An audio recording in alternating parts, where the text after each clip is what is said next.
Today we're talking 5 things that I think you should do before you do any kind of a water change. And I pretty much guarantee at least a couple of these nobody would ever tell you to do, but that's what I'm here for.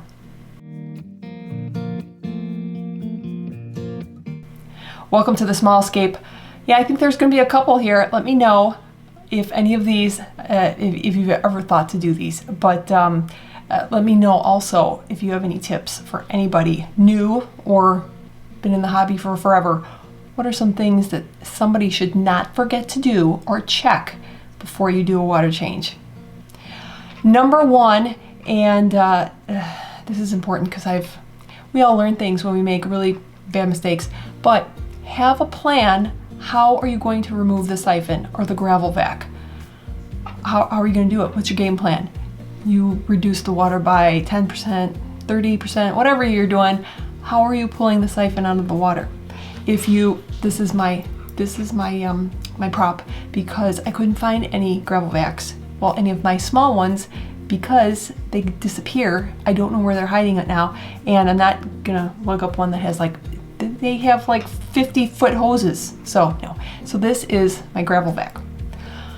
How are you going to pull it out of the water when you're done? If you pull it straight out, all the stuff that's here down is going to fall right back in. Now, if you're actually using tubing, which you can for tiny tanks, I also had a video, I'll put that up there, down there somewhere, that you can use a little pipette, make a tiny little miniature gravel vac. So much fun.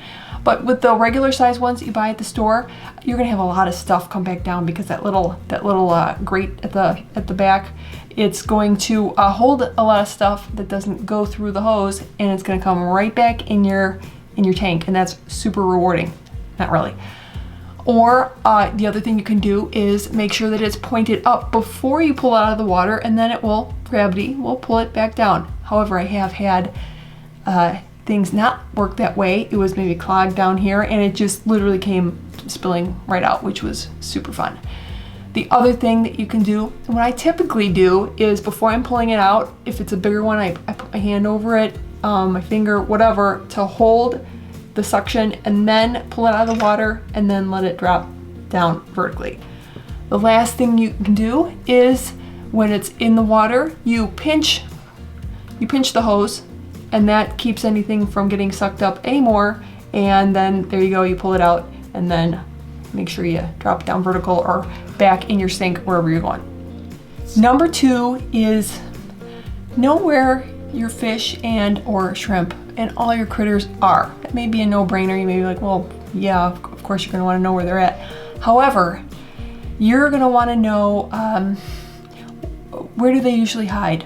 I like to sometimes feed my little tank in the kitchen. Love it. It's the little 3.5 gallon or so, and it's currently in my kitchen. It's got my little pumpkin shrimp and some chilies and a dwarf rasbora, and I like to know exactly where they're at before I do any kind of a water change because they're so tiny. So if you feed the tank, all the little ones will usually come out. You can kind of tell how many there are, especially if you have shrimplets.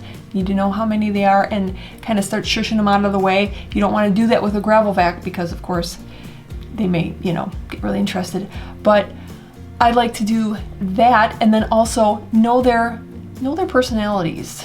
What do they like to do? I have particular fish that are very inquisitive when I put the gravel vac in, and that would be the hydrangea formosa, the fleur-de-lis killie. They are not good. They're very inquisitive, and so much that I have to keep them away from the gravel vac and from getting sucked up. But even if, here's a little tip, even if you have your tank, your little nano tank in the kitchen or the bathroom right by a sink and it's really convenient, I always drain right into a bucket. I don't have that much water that it's going to exceed a bucket, but just in case I have some little critters go missing, I can go in the bucket instead of down the drain. Number 3, my tip is, especially if you have small plants, if you have a Nubius Nana Petite, you have Buse, check for tiny plants. I have little pieces of Buse, little ones that tend to float up top towards the duckweed, and it kind of blends in very nicely with duckweed. So if somebody else is cleaning the tanks, like Eli is taking care of my 20 lawn, down in the basement, I have to remove and check for any little floaters, any tiny little plants, and kind of secure them at the bottom, or remove them, put them somewhere else, because he's just not going to check for them. He doesn't have the love of tiny plants that I do, and you need to keep them safe. So just know, you know, where are your little tiny plants, and make sure that you have them either tucked aside, maybe put them in a little bowl until you're done, or secure them, or just keep them safe. Number 4, pretty much guarantee that nobody's going to tell you this. What I like to do is check for tiny rhizomes. That's right, if you have Anubias, or especially Anubias nanopetite, those little rhizomes are tiny. I mean, tiny.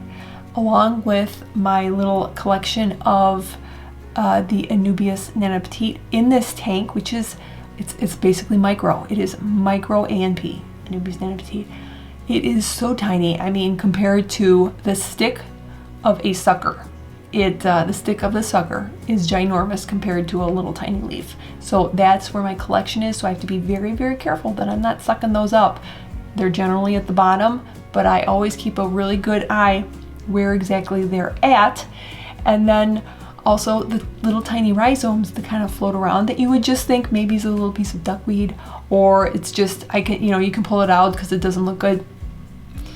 I wouldn't, because little tiny rhizomes, believe it or not, can sprout leaves.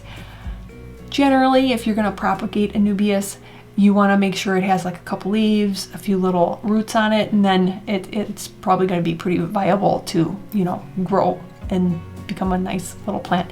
But I have found little rhizomes, even ones, little portions that look like they're rotting and they're done for.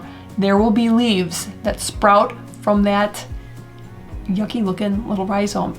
It's the power of Anubias. So my tip is just look for tiny rhizomes. You can put them in the back of the tank if you don't want to look at them or something, but don't suck them up. They're not garbage.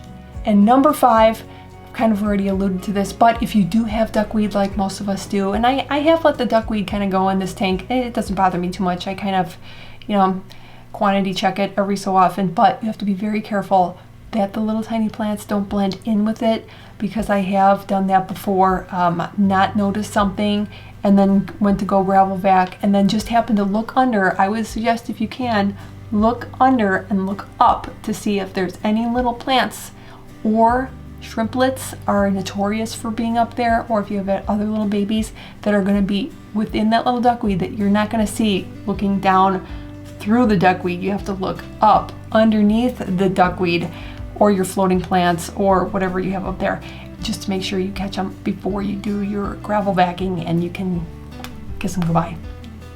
These were just some things I thought you should consider before you do a gravel vac, especially tiny tanks, which, I live in that world, and hopefully they were helpful for you. Don't forget, leave your tips down below, and I'll see you next week.